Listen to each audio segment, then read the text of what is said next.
Asking for what you want is something everyone does, but few people do it well. Most of us hesitate, second-guess ourselves, or hold back because we worry about being rejected or misunderstood. But the truth is, learning how to ask clearly and confidently can change everything. It opens doors, creates opportunities, and helps you get closer to the life you want. This is not about luck or chance. It's about skill, practice, and mindset. In this guide, you'll discover how to build the courage to ask directly, develop the belief that you deserve what you want, and learn exactly how to know what to ask for. You'll find practical ways to practice, asking daily so it becomes easier. Understand why silence is a powerful tool when making a request, and learn how to stay calm when facing rejection and keep asking with clarity. You'll also learn how to speak with confidence, align your actions with your asks, surround yourself with the right people, and track your progress to build trust in yourself. This isn't just theory. It's a step-by-step approach to help you grow stronger, more disciplined, and more confident every day. Imagine feeling steady in your voice, clear in your purpose, and sure in your worth. Imagine turning asking into a natural part of your life that brings results, rather than a source of fear. If you're ready to take control of your future and start getting what you truly want, this guide will show you how. Stay with me as we dive into the art of asking and unlock the power that's already inside you. Chapter 1. Master the courage to ask clearly and directly. Most people go through life afraid to ask for what they truly want, not because they don't know what to say, but because something deeper holds them back. Fear of judgment, fear of rejection, fear of appearing selfish, or even fear of not deserving what they ask for. These fears, though invisible, become powerful barriers. They convince people to shrink their needs, to settle for less, to wait in silence, hoping someone else will offer what they're afraid to claim. But life doesn't work that way. Life responds to clarity. Life rewards those who are bold enough to speak up, not arrogantly, but confidently and honestly. The ability to ask directly and clearly is not just a skill, it is a form of inner freedom. It is the first act of self-respect, and mastering this courage is the first step to unlocking everything you've ever wanted. Asking clearly is not just about the words. It starts long before you open your mouth. It begins with the decision to honor what you need, to value what you desire, and to stop making your voice smaller, to make others more comfortable. The courage to ask clearly and directly is about reclaiming your place in the world. It's about saying, I matter, my needs are valid, I have a right to take up space. That kind of courage isn't loud, it doesn't need to shout, but it does need to be built from the inside out. It needs a foundation of self-respect, honesty, and an understanding that the only way people will truly see you is if you show them who you are without apologizing. This kind of courage is simple, but it's not easy. You might have been taught that asking for what you want is selfish, that speaking up is rude, that needing something makes you weak. These beliefs were passed down, often unconsciously, from people who were taught the same thing. And the truth is, many people stay stuck in silence because they're afraid that asking will expose them to disappointment. But not asking guarantees disappointment. You don't lose anything by asking. You lose everything by never trying. Courage starts by noticing the moments when you feel yourself shrinking, when you want to speak up, but hold back, when you say it's fine even though it's not, when you agree just to avoid conflict. In those small moments, something powerful is happening. Your mind is choosing comfort over clarity. It's choosing temporary peace over long-term fulfillment. That choice becomes a habit, and that habit becomes your life. But when you start choosing courage, even in small ways, something changes. your confidence grows. Your self-trust deepens. You start realizing that being clear doesn't make you difficult, it makes you free. To ask clearly, you need to know what you're asking for, and you need to know why. Clarity without direction is noise. Direction without courage is hesitation. You need both.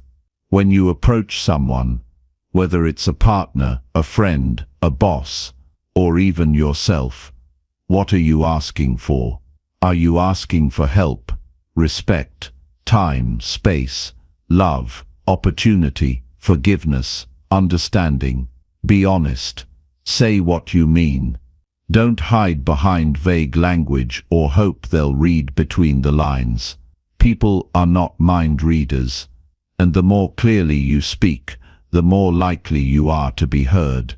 Not everyone will say yes, but at least they'll see you. There's strength in being direct, not aggressive, not demanding, but direct. Say what you need without defending it. You don't have to over-explain your ask to make it valid. You don't have to convince others to approve of your needs. You just have to speak them. Being direct shows maturity. It shows self-awareness. It builds trust because people know where you stand, and it protects your energy because you stop wasting time on misunderstandings.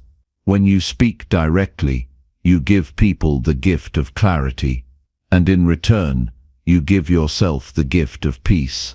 But courage also means accepting the answer you get. Sometimes people won't respond the way you hoped. They might say no. They might ignore you. They might even criticize you. And that's okay. Their reaction doesn't define your worth. Your courage to ask isn't measured by the response.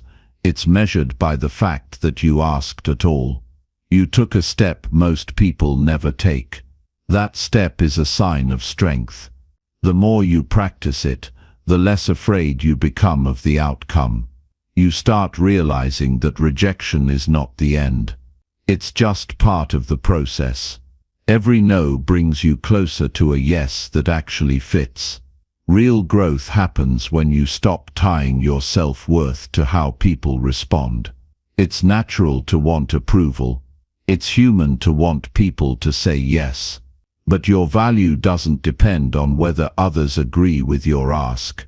Your value comes from knowing that what you asked for was honest, necessary, and true. That's integrity. And when you live with that kind of integrity, you stop chasing validation and start building confidence from within. The truth is, most people are waiting for permission to ask. They're waiting for the perfect moment. They're waiting to feel ready. But readiness is a myth. The moment never feels perfect. And the longer you wait, the harder it becomes. The only way to get good at asking is to do it. Over and over. In small ways. In daily life. Ask for clarity when you don't understand something. Ask for help when you're overwhelmed. Ask for space when you're drained. Ask for support when you feel alone. Each time you ask, you build the muscle, and that muscle becomes strength. Start with simple things. Speak up when your food order is wrong. Ask someone to repeat themselves if you didn't hear. Tell a friend you need time to recharge. These are not small acts. They are daily acts of courage. They teach your brain that it's safe to speak up, that your needs matter, that you don't have to shrink or wait for someone else to notice you. You can notice yourself. You can advocate for yourself. That's where real confidence comes from. Asking clearly also means being specific. Don't say, "I wish things were better." Say what better looks like. Don't say, "I need more support." Say exactly what support you need. Do you need someone to listen, to help you with a task, to give you feedback? Be clear. Specificity removes confusion. It prevents disappointment. and it increases your chances of getting what you truly want. Vague asks lead to vague outcomes. Clear asks lead to clear decisions. If you want something, you have to believe that it's okay to want it, that it's okay to go after it, that it's okay to say it out loud. This is not selfishness. This is honesty, and honesty is one of the highest forms of self-respect. The more honest you are about what you need, the more your life aligns with who you truly are. And when your inner truth matches your outer expression, peace becomes your default. You stop feeling torn. You stop pretending. You stop apologizing for being human. You will always face moments when asking feels uncomfortable, but discomfort is not danger. It's simply the feeling of growth, and growth requires effort. It requires intention. It requires pushing past fear, not with force but with calm clarity. The more you practice asking, the more you normalize it. What once felt scary becomes second nature. You begin to live without the burden of unspoken needs. You begin to move through life with a quiet confidence. You become someone who doesn't wait to be seen. You make yourself visible. There's dignity in knowing what you want and having the courage to pursue it. Life doesn't hand out rewards to the most deserving. It responds to those who show up, who speak up, who step forward. No one can give you what you won't ask for, and no one can read a truth you won't reveal. You must become your own advocate. That is the beginning of every transformation. That is the start of every breakthrough. Courage doesn't mean you're never afraid. It means you choose to act even when fear is present. You don't have to eliminate fear to ask clearly. You just have to stop letting fear decide for you.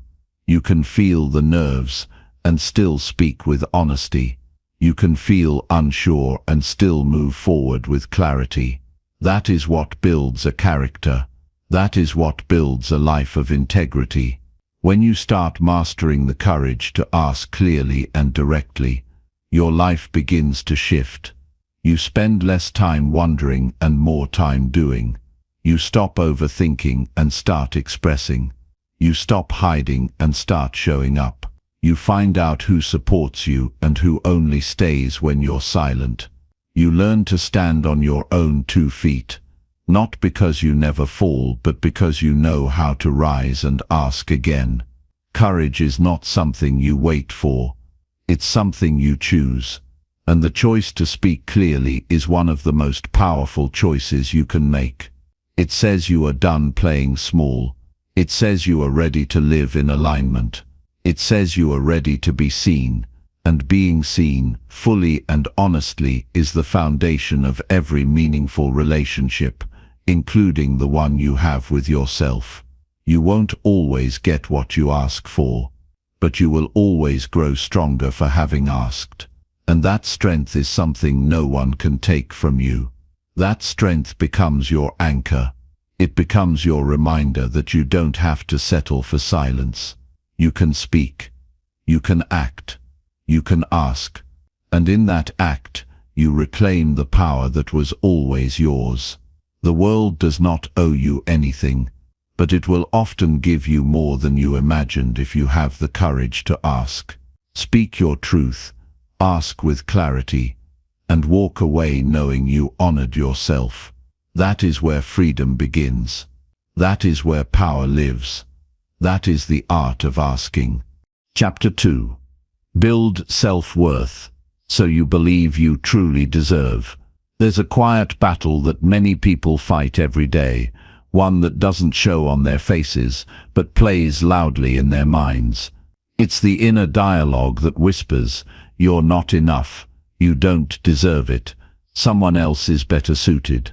This battle erodes a person's ability to believe they deserve good things, and over time, it convinces them to settle, stay silent, and step back from opportunities that could change everything. The foundation of asking for what you want, truly asking with boldness and clarity, begins with this: you must believe you're worth it. not in a vague or shallow way, but deep in your bones. Until you believe that, you'll keep shrinking your voice and doubting your right to have more. Self-worth isn't something you buy, earn, or wait for someone to hand you. It's something you decide. It's the quiet agreement you make with yourself to treat your life like it matters. It's the promise to stop discrediting your strengths and downplaying your needs. Self-worth is the root from which every ask grows. Without it, you'll hesitate, you'll second-guess, you'll craft your words with apology instead of power.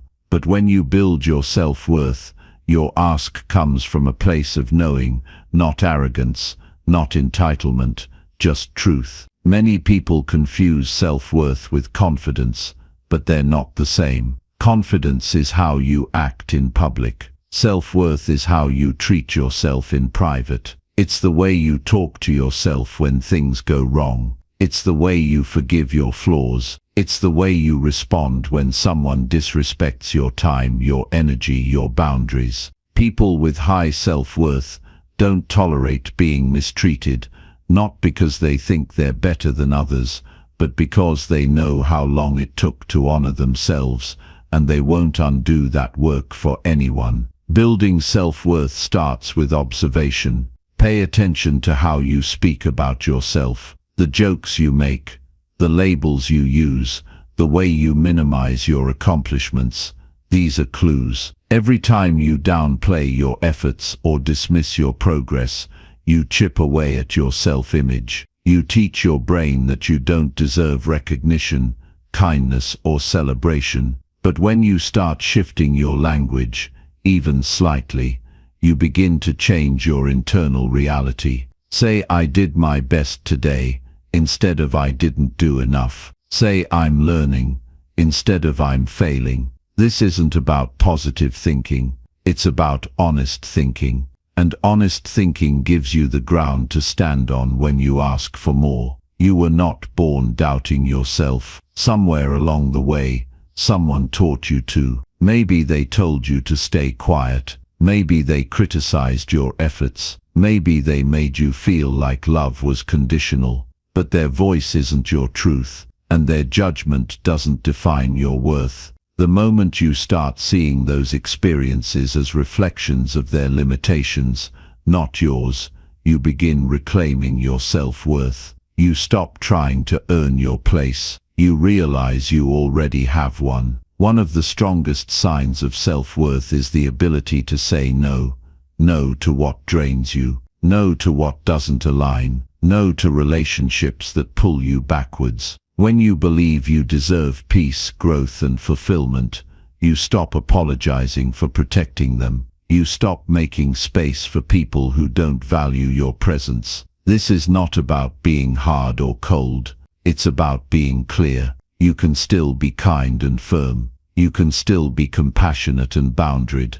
That balance is where real self-respect lives. To build self-worth, you need proof. Your mind needs to see that you are someone who follows through. That's where daily discipline comes in. Every small promise you keep, to wake up on time, to finish that task, to take care of your body, is a signal to your brain that you matter, that your word counts. Over time, those small wins compound into unshakable self-respect. You don't build self-worth by waiting to feel good. You build it by doing what strengthens you, even when it's hard, especially when it's hard. You also build self-worth through how you handle failure. When things fall apart, do you blame yourself completely? Do you call yourself names? Do you give up? Or do you step back and learn from it? Do you show yourself the same grace you would give a friend?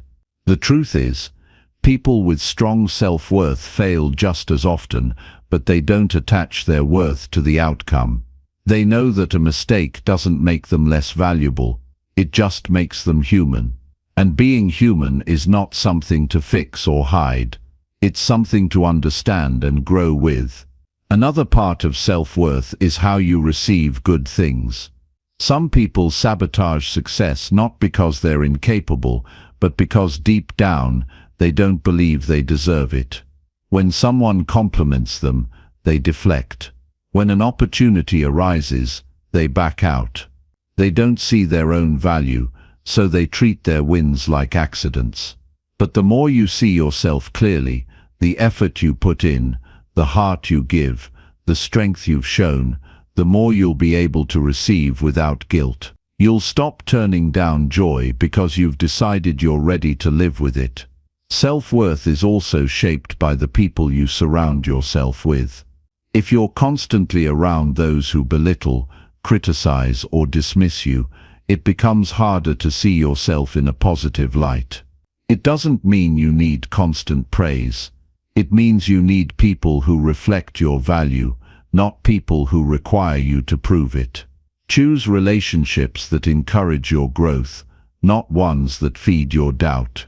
When you're around people who respect you, your ability to respect yourself multiplies. The way you treat yourself teaches others how to treat you. If you constantly overextend, over-apologize, or over-explain, people will assume you don't value your time, your energy, or your presence. But when you act with self-respect, when you pause before saying yes, when you ask for what you need, when you show up with calm confidence, others begin to respond differently. They may not all like it, but they will recognize it. And more importantly, so will you. One of the deepest forms of self-worth is knowing that you don't need to be perfect to be deserving. You can be a work in progress and still worthy of love, opportunity, peace, and abundance. You don't have to wait until every flaw is fixed.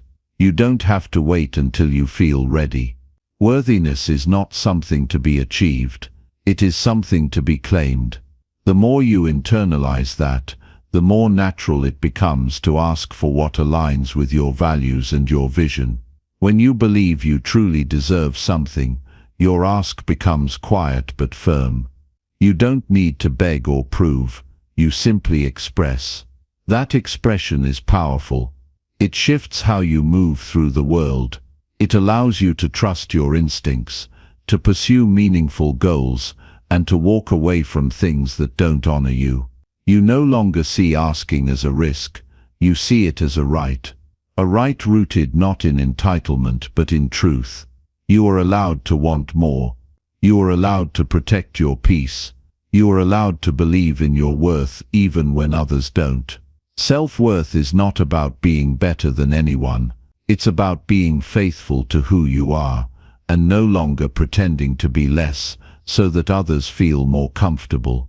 The moment you decide to build your self-worth is the moment you stop waiting for someone else to give you permission to be whole. That decision changes everything. It changes how you ask, how you live, and how you rise.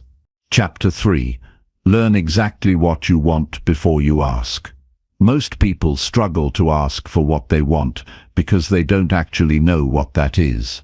They have a general sense of discomfort, frustration, or desire for something more, but when it comes time to speak clearly about what they need, they stumble.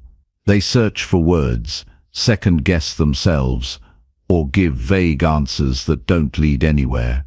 The truth is, if you're unclear about what you want, others can't help you get it. And more importantly, you can't help yourself. Clarity is not a luxury. It's the first requirement of progress. Until you know exactly what you're aiming for, you'll keep wandering in circles, settling for distractions that feel close enough. Knowing what you want isn't always easy. It requires more than a quick thought or a wish. It demands attention, honesty, and time. It means looking beyond the noise of trends, pressure, and other people's opinions. It means sitting with your thoughts long enough to separate what you've been told to want from what you deeply value. This kind of clarity doesn't come from outside approval. It comes from deep self-examination. It comes from listening to your life and noticing what makes you come alive, what drains you, what challenges you, and what gives you peace. Most people avoid this work because it feels uncomfortable. It's easier to stay busy than to sit still and ask, what do I really need right now? It's easier to copy someone else's path than to face the risk of creating your own. But clarity doesn't come from avoidance. It comes from attention. You must pay attention to how you feel in certain environments, around certain people, when doing certain tasks. Your body and emotions will always give you signals, but most of us are too distracted to hear them. Start paying attention to where you feel calm, focused, and purposeful. These are signs. They point to the kind of life you're meant to build. It's also important to separate what you want from what you think you're supposed to want. Maybe you've spent years chasing goals that never felt right, but you kept going because they made sense on paper. Maybe you chose a path that kept others happy, but slowly wore you down.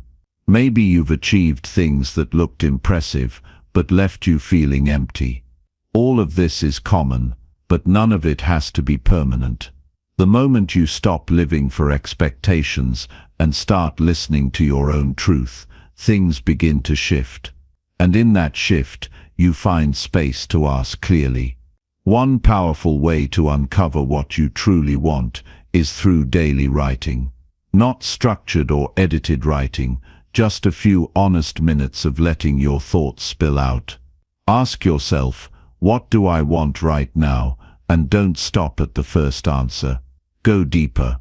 Keep writing until something clicks. You'll notice a pattern, a need, or a pull that keeps showing up. That's the voice to follow. It may not be loud or polished, but it's real, and real is what you need when you're trying to build a life that reflects who you are. Another way to gain clarity is to review your past decisions. Look at moments when you felt proud, fulfilled, or aligned. What were you doing? Who were you with? What values were you honoring? Now look at the times you felt off track, drained, or regretful. What was missing? What did you ignore? What did you compromise? Your history holds clues. It shows you what energizes you and what weakens you. Use that knowledge. Let it guide your next move, and be honest enough to admit when a path no longer fits who you're becoming. Clarity also requires space. If your mind is constantly cluttered with other people's problems, non-stop notifications, and mental noise, it's impossible to think clearly. You need quiet, not just silence, but stillness of thought. Take time each day to disconnect. Even 10 minutes of solitude can help you hear what's been buried beneath the noise. In that stillness, ask yourself the questions you've been avoiding. What do I really want in my relationships? What kind of work energizes me? What kind of life would make me feel proud to wake up each day? These questions may not have immediate answers, but asking them creates a shift. It brings attention to the parts of your life that are calling for change. Once you begin to gain clarity, it's important to be specific. I want to be happy is not enough. What does happiness look like for you?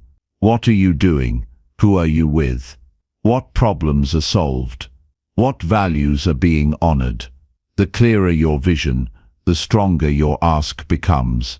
Specific goals create direction. Vague hopes create confusion. Instead of saying, I want a better job, say, I want to work in a calm environment where my ideas are valued and I have room to grow. That kind of clarity tells your brain where to focus, and it tells others how to help you. When you ask from a place of precision, people listen differently. It's also essential to recognize that your wants will evolve. What you needed last year might not fit who you are now. That's not a failure, it's growth. But many people cling to outdated desires out of habit or fear. They chase goals that no longer excite them, simply because they've already invested time or energy. But there's no honor in finishing something that doesn't reflect who you've become. It's not quitting. It's realignment. And realignment is what allows you to move forward with purpose. Another important piece is permission. So many people wait for someone to validate their desires before they take action. They seek approval, encouragement, or reassurance before they dare to ask. But you don't need permission to want what's true for you. You don't need consensus to follow your vision. The moment you stop waiting for others to agree is the moment you start moving with freedom. Your clarity is your compass. If others don't understand it, that's okay. It wasn't given to them, it was given to you. When you know exactly what you want, asking becomes an act of alignment. You're not begging, you're not guessing. You're simply expressing what's already clear within you. And when that clarity is real, it carries weight. People feel it. Opportunities open, momentum builds, but even if the world doesn't respond right away, you've still taken a powerful step. You've honored your truth. You've named your need, and that act alone strengthens you. Knowing what you want brings peace. It quiets the restlessness that comes from uncertainty. It gives you direction when things feel chaotic. It helps you say yes to what matters and no to what doesn't.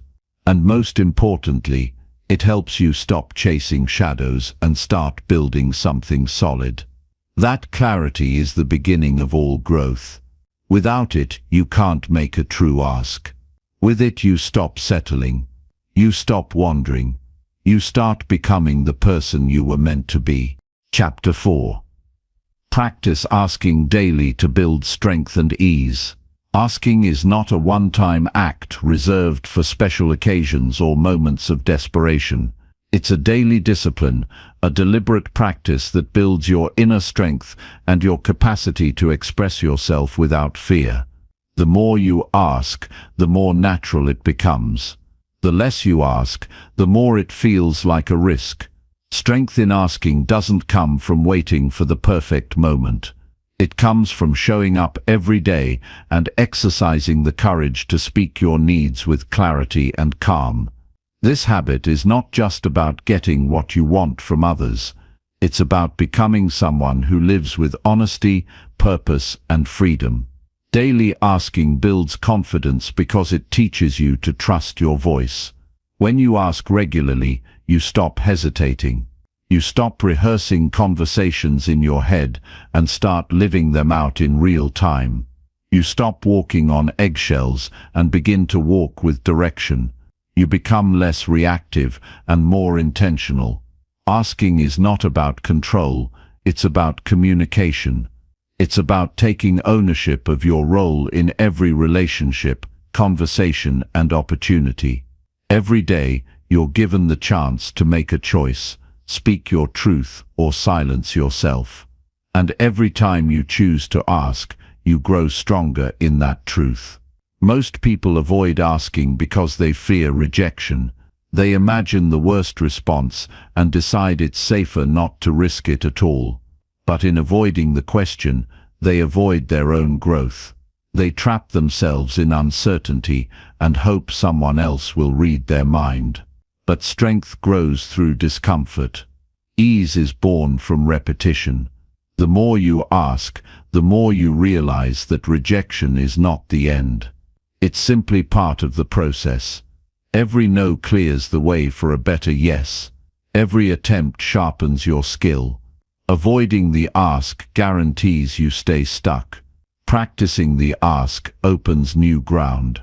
One of the simplest ways to build the habit of asking is to start small. You don't need to make life-changing requests on the first day. Begin with easy, low-stakes moments where the outcome doesn't carry weight. Ask for help with something minor. Ask a question you've been holding back. Ask for a favor you'd normally do on your own just to avoid speaking up. Each time you do, you interrupt the habit of silence. You train your mind to stop assuming and start expressing. These small wins build the muscle of asking, and like any muscle, it grows through use. Daily practice helps remove the emotional charge from asking. When something is rare, it becomes intimidating. When something is familiar, it becomes normal. Asking should feel as ordinary as breathing. It should not be an act of bravery. It should be an act of living. You're not asking to be demanding. You're asking to participate fully in your own life. You're not trying to force others to do anything. You're giving them the chance to meet you in a real, honest way. And if they don't, that tells you something worth knowing. To stay consistent, set a personal challenge to ask for something every day. It doesn't matter how big or small. What matters is that you practice. Maybe you ask for clarification in a meeting instead of pretending to understand. Maybe you ask for time alone when you're overwhelmed. Maybe you ask for a discount when making a purchase. Maybe you ask for a deeper conversation instead of staying on the surface. Each ask is an act of alignment. It reinforces that your needs are valid, your voice matters, and your life deserves your full participation. Daily asking also sharpens your self-awareness. When you pause to ask, you pause to notice what you need. You begin to observe your inner dialogue and challenge the stories that have kept you silent. You stop assuming that your needs are too much, your timing is wrong, or your voice isn't worth hearing. You see the patterns you've developed around avoidance, people-pleasing, or control. And in that awareness, you gain the power to choose differently. You stop reacting to old fears and start responding from a place of strength. The practice of asking also teaches emotional regulation. You learn to manage the anxiety that may rise before a difficult conversation. You learn to stay grounded when someone responds in a way you didn't expect. You learn to separate your worth from the outcome. Not every ask will lead to a yes. Not every person will respond kindly. But your practice is not about their reaction. It's about your discipline. It's about choosing to live as someone who owns their needs instead of hiding from them. Another benefit of asking daily is that it deepens your relationships. Real connection depends on honest communication. When you make it a habit to ask for what you need, you invite others to do the same. You create a culture of openness, where assumptions are replaced by conversations. You make room for mutual support, mutual respect, and mutual understanding. Without asking, you end up in situations that don't serve you, surrounded by people who don't really know you. But with the habit of asking, you build a life that fits who you are, not who you pretend to be. The habit of asking also frees you from the weight of resentment. When you stay silent, unmet needs build frustration. You begin to blame others for what you never gave them a chance to respond to. You hold grudges for conversations that never happened. But when you practice asking, you release that pressure. You clear the air. You give others a fair chance. And if they don't respond well, you walk away with clarity, not confusion. You've done your part. You've lived in alignment. You've made the ask. To build this practice into your daily life, create a moment of reflection each evening. Ask yourself, did I ask for what I needed today? Where did I hold back? What could I do differently tomorrow? This review creates accountability. It keeps your growth active. It prevents you from slipping into silence. And over time, it reshapes how you move through your days. You become someone who acts, not someone who waits. Someone who leads, not someone who hides. Someone who expresses, not someone who assumes. You'll notice that the more you ask, the less tension you carry. You stop trying to manage everyone else's reactions and start focusing on your own responsibility. You become lighter, clearer, and more present. You stop overthinking every interaction. You stop replaying conversations in your mind. You move forward with ease because you've said what needed to be said. That peace is worth the effort. That ease is built through practice. It doesn't come from hoping. It comes from doing. This practice is not about perfection. You will have days where you hesitate. You will have moments where you choose silence. That's okay. Growth is not a straight line. What matters is your commitment to return to the ask, to keep showing up, to keep strengthening your voice, your clarity, your presence. Each day is a new chance. Each moment is an opportunity. The habit of asking is not just a technique. It's a way of living fully awake, fully honest, and fully responsible for the life you are creating. Chapter 5. Use silence to let your ask fully land. Silence is not absence. It is presence, deepened. When you make a request, when you ask for something that matters, what you do immediately after is just as important as the words you spoke. Most people rush to fill the space. They explain, justify, soften their request, or backtrack because they cannot sit with the stillness that follows. But silence is where your ask breathes. It's where it lands, settles, and begins to take root. Without it, your words have no weight. With it, your words are given the space to be heard and felt. The discomfort of silence reveals how much we tie our self-worth to other people's immediate reactions. If someone doesn't respond quickly, we assume we said the wrong thing. If there's a pause, we think we need to fix something. But this reveals a lack of patience, not a lack of clarity. When you allow your request to hang in the air without rushing to fill the void, you demonstrate inner security. You show that you trust your voice and that you believe your ask deserves consideration. That calm, grounded stillness is not weakness, it's power. Using silence after you speak signals strength. It shows that you're not desperate for approval, nor are you afraid of rejection. You're willing to stand in your own presence and allow the other person to respond in their own time. That pause can be uncomfortable, but it's also honest. It allows the full weight of your words to be felt. It gives the other person the chance to process what you've said, rather than just react. In that stillness, something real can happen. Something deeper than surface-level agreement or politeness. The habit of filling silence often comes from a fear of being misunderstood. But clarity is not achieved by over-talking. It is achieved by stating what needs to be said, then letting it stand. When you over-explain, you dilute your message. You weaken the very ask you made. You suggest, without meaning to, that it needs to be padded or softened. But when you say something with clarity, and then stop talking, you send a very different message. You say, "This matters. I've said it clearly. I'm not going to dance around it." Silence also gives you time to observe. When you ask and then pause, you get to watch how the other person receives your words. You get to see their body language shift, their eyes focus, their emotions respond. That information is valuable. It tells you where they are, how open they are, what needs to be said next, or what doesn't. If you rush to fill the silence, you miss all of that. You override the space where truth shows up. You trade wisdom for comfort. And in doing so, you lose access to the deeper conversation that was trying to emerge. This doesn't mean you should become cold or robotic.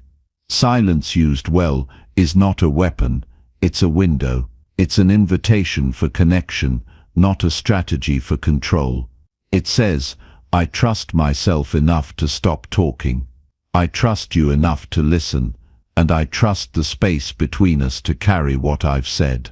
That kind of silence is rare, and because it's rare, it commands attention. It slows things down. It makes people lean in. They sense that something important is happening, and they respond differently because of it. Learning to sit in silence takes discipline. The mind wants to rush forward, to protect itself with more words, but there is a kind of peace that comes from knowing you've said enough. There is clarity in restraint, when you can ask, and then wait. Without needing to chase an answer or defend your position, you show maturity. You're no longer operating from insecurity. You've moved into ownership. You've stopped begging and started leading. There is also a kind of respect that comes with silence. When you speak and then pause, you are giving the other person space to truly think. You are not pressuring them to respond before they're ready. You are not manipulating the outcome. You are allowing the moment to unfold naturally. That respect is felt. It changes the dynamic of the conversation. It invites honesty. It lowers defenses. It creates a space where both sides can be real. Many people are afraid of what silence might reveal.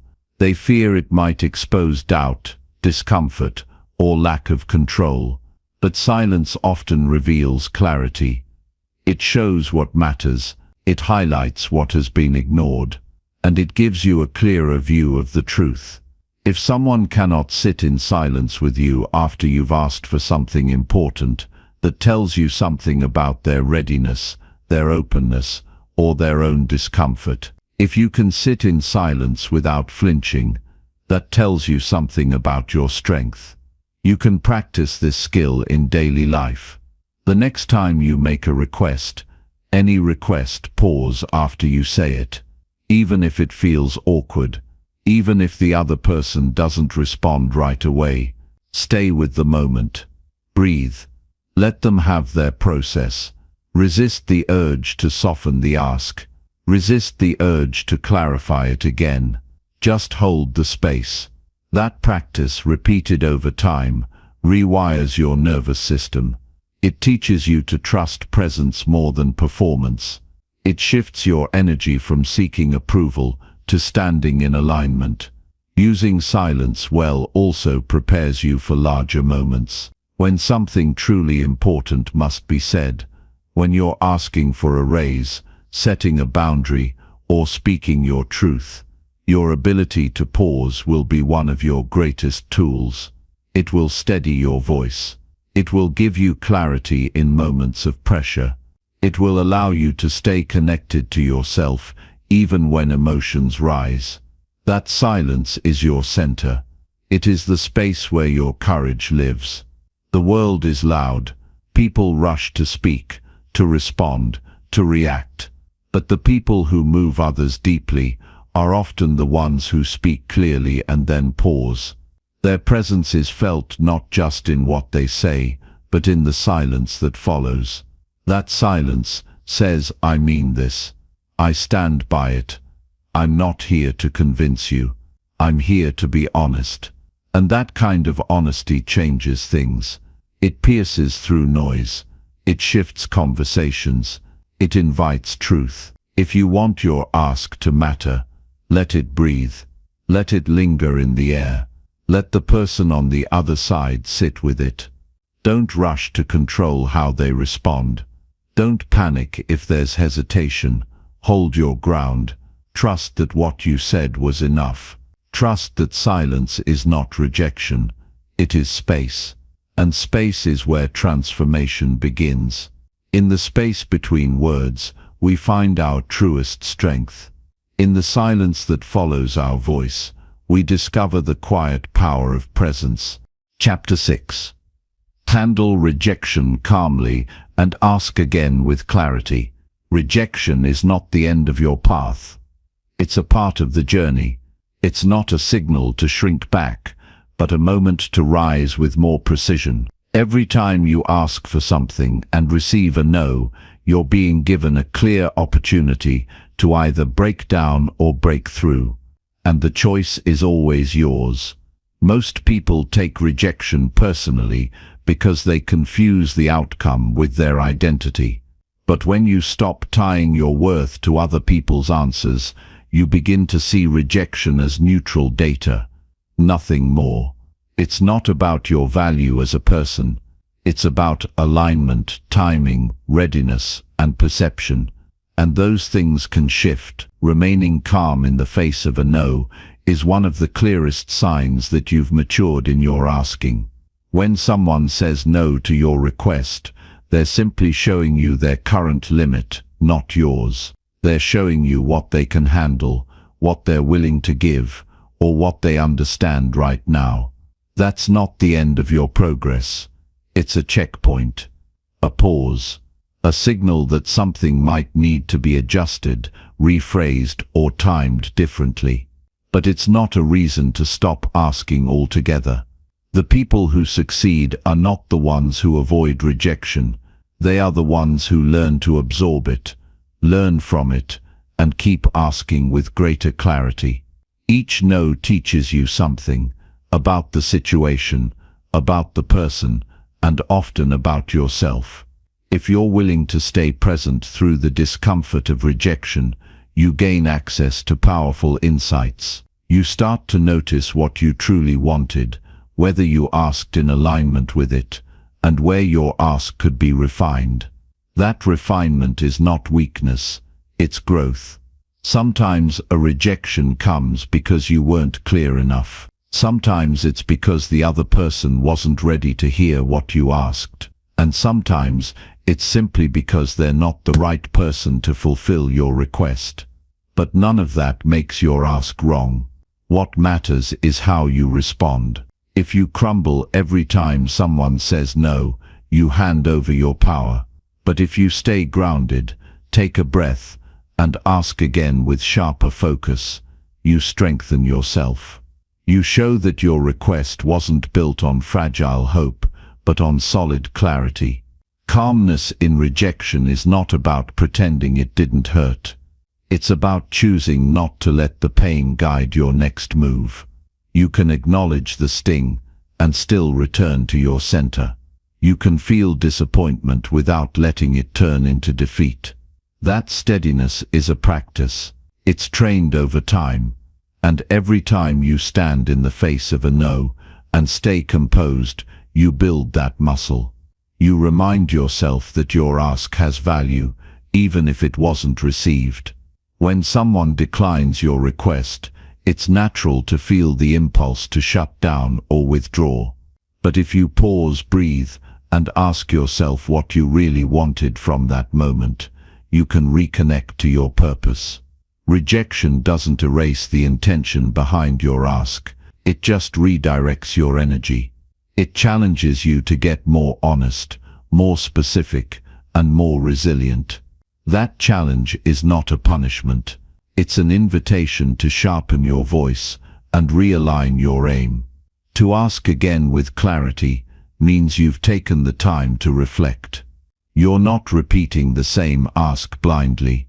You're tuning into what may have been missing the first time. Maybe your tone wasn't aligned with your intention. Maybe the timing wasn't ideal. Maybe the language you used wasn't the clearest expression of your need. Whatever it is, rejection gives you a window into what to adjust. That adjustment is not an act of weakness or compromise. It's a commitment to mastery. Clarity doesn't mean changing your request just to please someone. It means expressing your true desire with greater accuracy. It means refining your words so they reflect your values. And when you ask again from that space, you're not just repeating a question, you're declaring your growth. You're saying, I still believe in this, and I've taken the time to ask more wisely. That kind of repetition isn't stubbornness, it's conviction guided by awareness. The act of asking again after a no builds character. It shows you that you're not controlled by other people's reactions. It teaches you to navigate the world with confidence instead of fear, and it places the responsibility for your life where it belongs, back in your hands. You are not at the mercy of anyone's yes. You are responsible for refining your request and finding the next door to knock on. And when you adopt that mindset, rejection becomes something you can handle, not something that handles you. You can even begin to see rejection as a teacher. It shows you where you're still attached to outcomes. It reveals where your fear of being denied is louder than your belief in your path. And if you're paying attention, it strengthens your inner resolve. When you learn to listen to what a no reveals, not just what it denies, you step into a deeper level of self-awareness. You stop seeing rejection as personal and start seeing it as part of the process. And that shift frees you to keep going with grace. One of the most powerful habits you can build is the habit of asking again without apology, not with entitlement or arrogance, but with quiet confidence. You're not pushing or begging, you're not demanding, you're offering, you're sharing your ask with care, knowing that each time you do, you sharpen your voice and expand your courage. That kind of repetition is not weakness, it's strength trained through humility. In this practice, timing matters. Just because you received a no doesn't mean the answer is forever. It may mean not now. It may mean not like that. And if you can be patient, if you can return with deeper understanding and better language, you may receive a different answer later. The door may open because you respected the space between tries. Persistence is not just about pushing. It's about listening between the lines, refining your message, and returning when it matters most. The real test of your ability to ask is not how many people say yes. It's how many times you're willing to keep asking when the answer is no. Because those are the moments where your belief in yourself is forged. Not when everything goes your way, but when things don't, and you keep showing up, calmly, clearly, without panic or desperation, just grounded intention. Every rejection you handle with composure adds to your inner strength. Every ask you refine with clarity makes your voice more powerful, and every time you return with quiet confidence, you become more aligned with the life you're building. Rejection will not stop you unless you let it. And if you can rise calmly in the face of it and ask again with deeper wisdom, you've already won. Not just the ask, but yourself. Chapter 7. Speak your ask with confidence and full belief. There's a difference between asking and asking with belief. When you speak your request with confidence, you're not just putting words into the air, you're expressing conviction. You're showing that you stand behind your ask. People respond to that energy more than anything. It doesn't come from arrogance or force. It comes from alignment. When you truly believe that your request is valid, meaningful, and grounded in who you are, it changes the tone of your voice, the rhythm of your speech, and the way people receive you. Confidence doesn't begin in your voice. It begins in your clarity. When you've spent time getting honest about what you want and why you want it, your words carry weight. You no longer try to convince others, you simply communicate. There's a stillness inside people who believe what they're saying. They don't rush, they don't beg, they don't explain themselves beyond what's necessary. They speak with a calm that comes from inner alignment. That calmness is more powerful than volume. It doesn't demand attention, it draws it. Belief is not just about having a positive mindset. It's about grounding your request in a deep sense of truth. When your ask is built on integrity, on values you live by, it gains authority. You're not making a wish. You're stating a direction. You're letting the world know where you're headed and what you're willing to receive along the way. That's a different kind of power. It's not dependent on approval. It's rooted in internal certainty. The way you speak reveals what you believe about yourself. If your voice wavers when you ask, it often means part of you doubts whether you're worthy of what you're requesting. That's why belief must be built long before you open your mouth.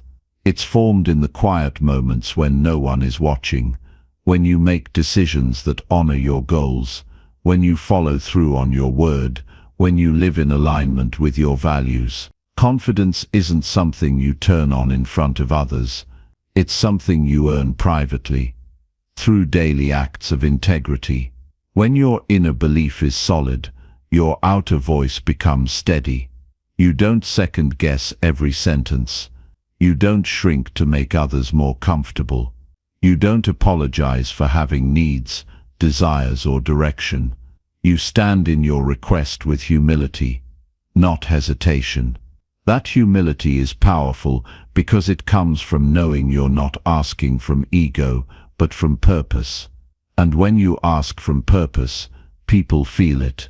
They may not always say yes, but they will respect the clarity and courage behind your words. Speaking with confidence also means being direct. Indirect communication confuses people. When you hint, hedge, or sugarcoat your ask, you weaken it. You make it harder for the other person to understand what you truly want. You place the burden of interpretation on them. But when you're direct, you lift that burden. You make it easy for people to know how to respond, whether the answer is yes or no. Directness doesn't mean being blunt or insensitive. It means being clear and honest, without unnecessary fluff. That honesty builds trust. You don't need to raise your voice to be heard. What matters more is the energy behind your words. When you believe in what you're saying, you speak with presence. That presence is felt. It's the difference between asking from fear and asking from strength. Fear makes your voice small. It tries to protect you from disappointment by making the ask sound optional. Strength, on the other hand, makes your voice firm. It doesn't try to manipulate the outcome. It simply states the request clearly and calmly. The moment you ask with full belief, you release yourself from the need to be accepted. You become more focused on truth than approval. That shift frees you from overthinking. You're no longer trying to read the room or guess what someone wants to hear. You're grounded in your message. You're not adjusting your ask based on how others might react. You're staying loyal to what matters to you. That loyalty builds character, and people recognize it even if they don't always agree with you. Confidence also includes the ability to stay composed when the conversation doesn't go as planned. When someone questions your request or seems unsure, your response matters. If you begin to doubt yourself or talk in circles, it creates more uncertainty. But if you stay steady, answer calmly, and continue to speak from belief, you reinforce your ask. You show that you're not shaken by temporary discomfort. That steadiness makes it easier for people to trust you and engage with your request sincerely. Sometimes the most powerful ask is spoken slowly, not because you're unsure, but because you respect the weight of your words. When you rush through your request, it can feel like you're trying to escape it. But when you take your time, breathe, and speak each word with intention, you create space for your ask to land. That space builds connection. It tells the listener, "This matters to me. I'm not throwing words into the wind. I'm inviting you into something meaningful."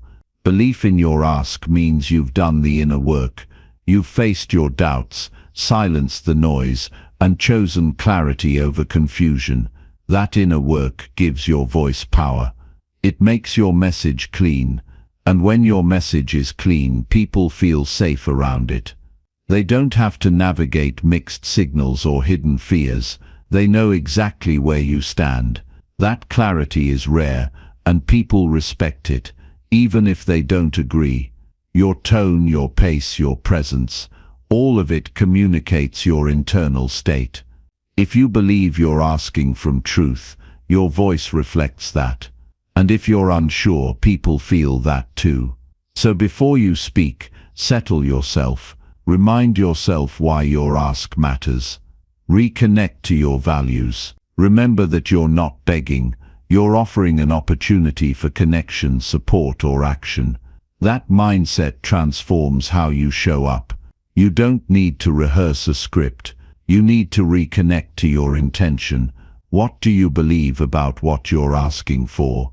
What do you know to be true about your capacity to receive it? What would it look like to speak from that knowing, without performance or pressure? Confidence is not about being perfect.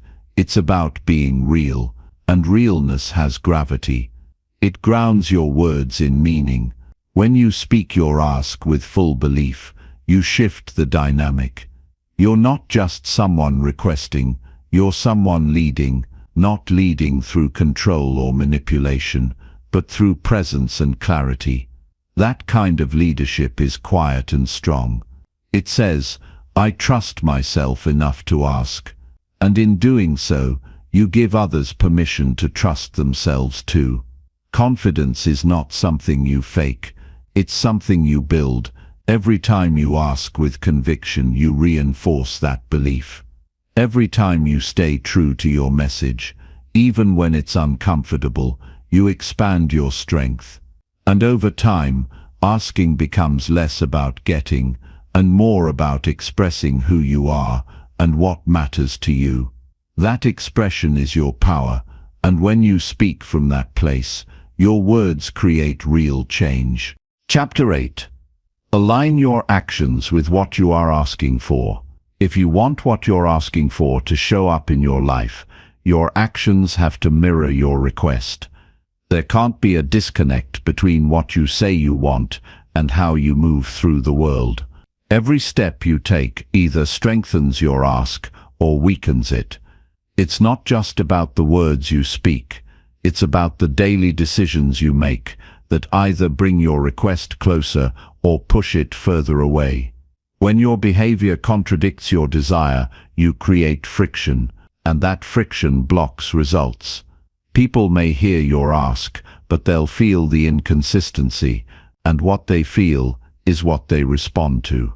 If you ask for opportunity, but you procrastinate, avoid responsibility, or stay unprepared, the gap between your words and your actions becomes obvious. No one needs to be told what you want. They can see it in your commitment, your preparation, and your follow-through. You can't declare a goal and then move like you're unsure. You can't request growth and still cling to habits that keep you small. The world responds to integrity. When your effort lines up with your ambition, you earn respect without asking for it. Alignment is quiet. It doesn't beg for attention. It proves itself through consistency. If you ask for something big, you must carry yourself like someone who's ready to receive it. That doesn't mean pretending to be perfect or faking confidence. It means doing the work. It means cleaning up the places where your behavior contradicts your goals.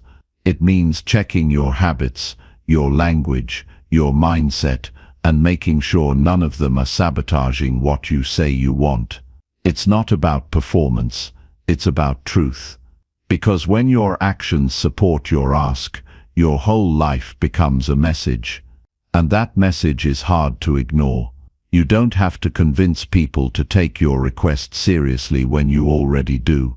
That seriousness is shown in the details: how you show up on time, how you prepare for meetings, how you manage your energy, how you speak about yourself and others. These are not small things, they're signals. They show the world what you're ready for. When you carry yourself with discipline and clarity, you attract people who recognize your standard. And they respond not because you asked, but because they see you've earned it. If your words are asking for excellence, but your actions are guided by excuses, you dilute your request. The people who are in a position to help you or support your goal are usually sharp. They can tell when someone is committed and when someone is just hoping things will happen. Hope doesn't replace preparation, and intention doesn't replace effort.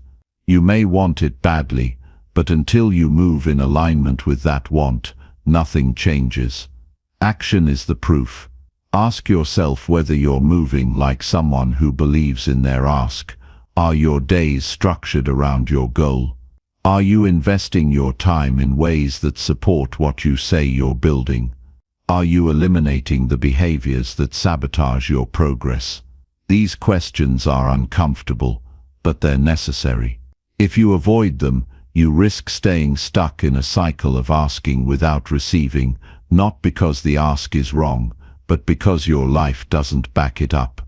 There's a kind of peace that comes when you're in alignment. You stop doubting yourself because you know you're doing the work. You don't feel the need to explain your ask over and over because your actions speak louder than any speech. You move differently. You take things seriously, but not fearfully. You become grounded, focused, and deliberate. That energy has weight. It makes people pay attention. And more importantly, it helps you trust yourself. Self-trust grows when your actions match your priorities. It's hard to believe in yourself when you keep letting yourself down.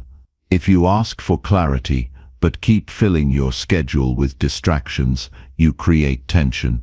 If you ask for respect, but tolerate disrespect from yourself or others, you send mixed signals. The world responds to what you settle for just as much as it does to what you request. So your standards must rise with your goals. You can't ask for more while acting like less is enough. It's not about being perfect every day. It's about being intentional. Progress comes from consistent alignment, not from one-time effort.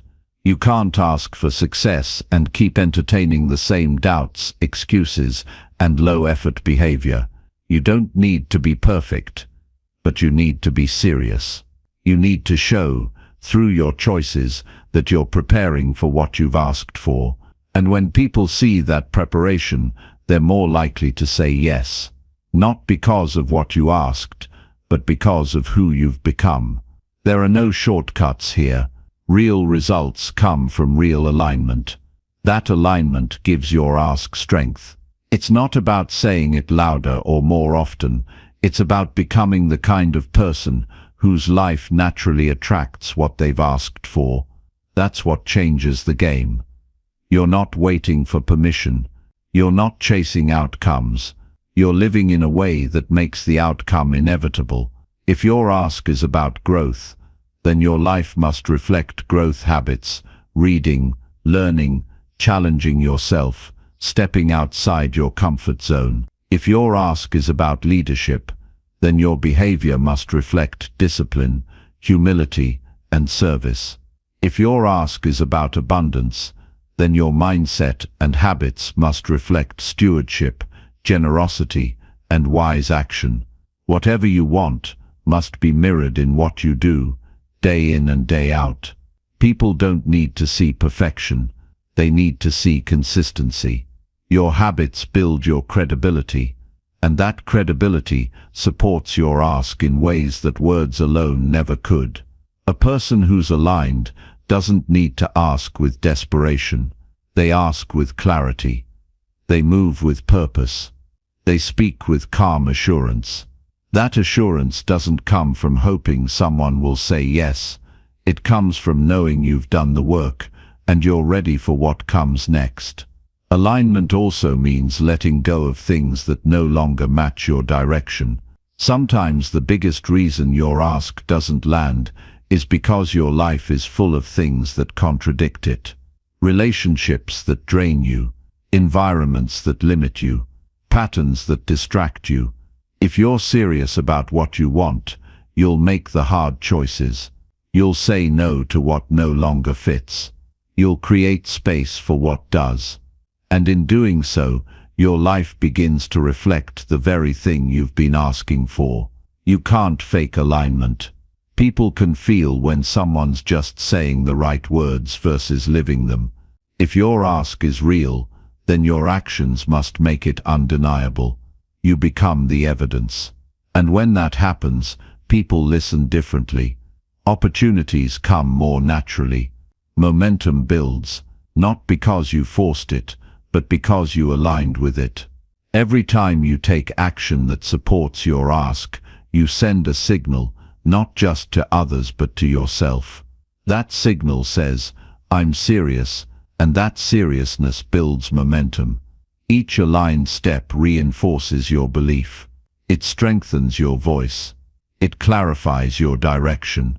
It transforms your request from words into reality. That's what changes everything. Chapter 9. Surround yourself with people who support your ask. What you ask for and what you expect from life are shaped by the people closest to you. Every day, Your energy is either strengthened or drained by those around you. If you are surrounded by people who dismiss your vision, downplay your desires, or question your ability, you begin to internalize that doubt. You may not notice it at first. It slips in through little comments, quiet reactions, or subtle sarcasm. Over time, it makes your ask feel too big or too unrealistic. Not because it is, but because you've absorbed the limits of the people who don't believe in it. But when you are supported, everything shifts. Your voice becomes clearer. Your goals stop feeling so far away. Your ideas don't get dismissed or minimized. They get heard, encouraged, and sometimes even improved. Support doesn't mean people doing the work for you. It means people who remind you why the work matters. It means having people around who see your worth, even when you doubt it. It means they don't just listen, they champion you. And when your ask is surrounded by that kind of energy, it grows stronger. You don't need a crowd, you just need the right people. One person who genuinely believes in you is more powerful than 10 who pretend to. Quality matters more than quantity. Look around and notice who gets excited when you talk about your goals, who listens without judgment, who challenges you to go further without tearing you down, who makes you feel lighter, clearer, more grounded after a conversation.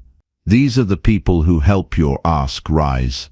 They don't compete with you, they don't redirect the conversation back to themselves, and they don't feed your fears.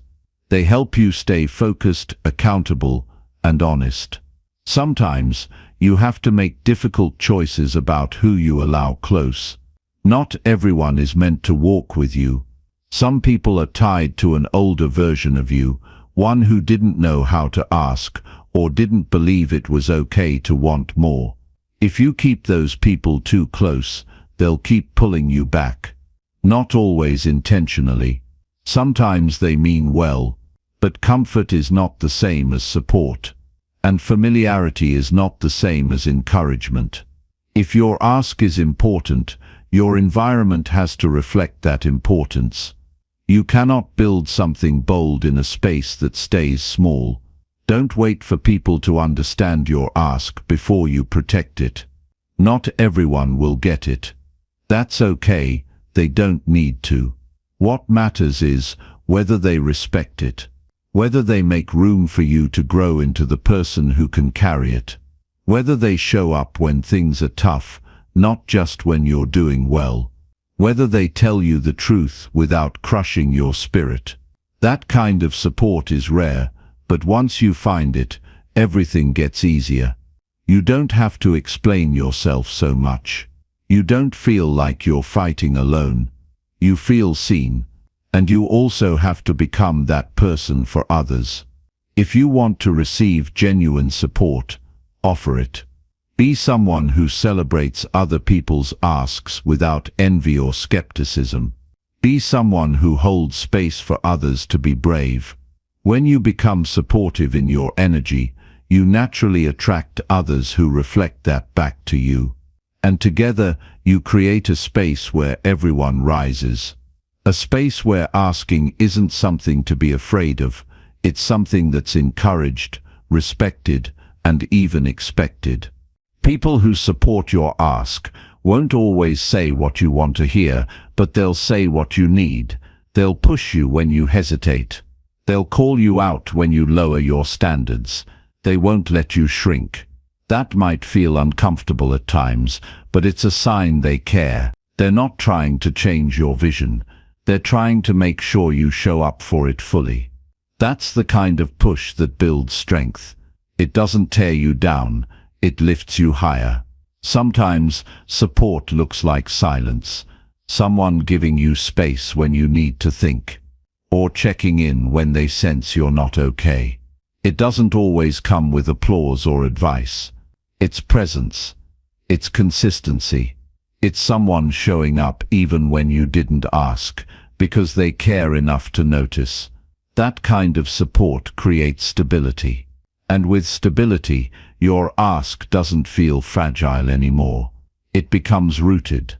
It becomes something you're allowed to pursue with your whole heart. Building a supportive circle takes time. It takes discernment.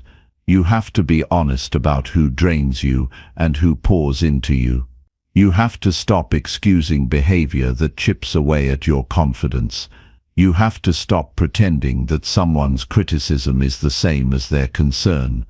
You have to choose people who are aligned with where you're going, not just where you've been. And you have to do that without guilt. You are allowed to outgrow relationships that no longer reflect your growth. You are allowed to walk away from people who make your ask feel small, selfish, or silly. You are allowed to protect your dreams like they matter, because they do. The longer you tolerate doubt disguised as friendship, the more distant your ask will feel. The faster you build a support system that sees you clearly, the faster your request turns into a reality. Sometimes, the first person you need to surround yourself with is yourself, your inner voice, your self-talk. The way you speak about your own goals when no one else is listening. If you talk yourself down, second-guess your path, or replay old failures, you're not creating internal support. And if your internal environment is hostile, no amount of external support can truly compensate. So your first job is to speak to yourself with the same belief you'd give to a friend. That belief makes room for others to join you. As your ask grows, your support system may need to evolve. What you needed at the beginning may not be what you need now. Be willing to adapt. Be open to letting new people in. Be bold enough to step into new rooms, new conversations, and new spaces where your ask is not only heard, but understood. That expansion is a sign of progress. It doesn't mean you're leaving people behind. It means you're moving into alignment with what you're asking for. You don't have to do it alone. You never did, but you do have to be intentional about who walks beside you. Not everyone deserves access to your goals. Not everyone should hear your ask. Some people only want to listen so they can talk you out of it. Others are just waiting to see if you fail. Protect your energy. Protect your vision. And build a circle that reflects your values, your purpose, and your future, not just your past. When you do that, your ask doesn't just land, it takes root and grows. Chapter 10. Track every ask to build growth and self-trust. Every ask you make is a footprint in your journey toward growth and self-trust. Each time you speak up for what you want, you leave behind a record, not just for others to see, but for yourself. Tracking these asks, reflecting on how they were made, and understanding the outcomes offers a powerful way to strengthen your confidence and sharpen your ability to ask clearly in the future. It is a practice that builds momentum, turning vulnerability into reliability and doubt into evidence of progress. When you start tracking your asks, it transforms the process from something fleeting into something tangible. It is easy to forget what you have requested, how you asked, and what the result was. Writing it down creates a clear map. You begin to notice patterns. What kinds of asks feel natural, which are challenging, which environments support your requests, and where resistance tends to show up. This awareness is essential because growth happens when you see your progress and identify where you need to adjust your approach. Tracking is not about cataloging success or failure as a measure of your worth. It is about being honest with yourself. Some asks will be met with yes, others with no, and many with responses in between. Each outcome is data, not a verdict. It shows you what works and what doesn't. When approached this way, tracking asks becomes an empowering act rather than a source of anxiety. It shifts your focus from fear of rejection to curiosity about what your journey is teaching you. Self-trust grows when you witness yourself being consistent. Asking is a skill like any other, one that requires repetition and reflection. Keeping a record lets you see that you are doing the work. Even when the results are not immediately what you hoped for, the act of asking itself is progress. Over time, you build a personal archive that reminds you how often you have spoken up and how you have handled the outcomes. This archive is your proof of resilience, courage, and growth. The process of tracking also encourages clarity. When you commit your asks to writing, you clarify what you are truly requesting. Vague or half-formed asks become clear and precise when put on paper. This clarity helps you refine your communication and understand your desires more deeply. It forces you to slow down, think carefully, and prepare before you ask, which increases the likelihood of being heard and taken seriously. Beyond clarity, tracking asks invites accountability. When you see your requests listed, you feel a natural responsibility to follow through. It's one thing to say something in passing and forget it moments later. It's another to document it and check back. Accountability isn't about pressure, it's about respect for yourself and others. It shows you are serious about your needs and willing to engage in the ongoing work required to meet them. Another benefit of tracking your asks is that it cultivates emotional detachment. Writing down your requests and their outcomes helps remove the personal sting from rejection or delay.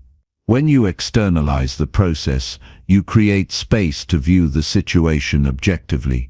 Instead of spiraling into self-doubt, you look at the facts: what was asked, how it was asked, what the response was, and what you learned. This perspective strengthens your emotional resilience and reduces fear around asking. When you review your tracked asks regularly, patterns of growth become visible.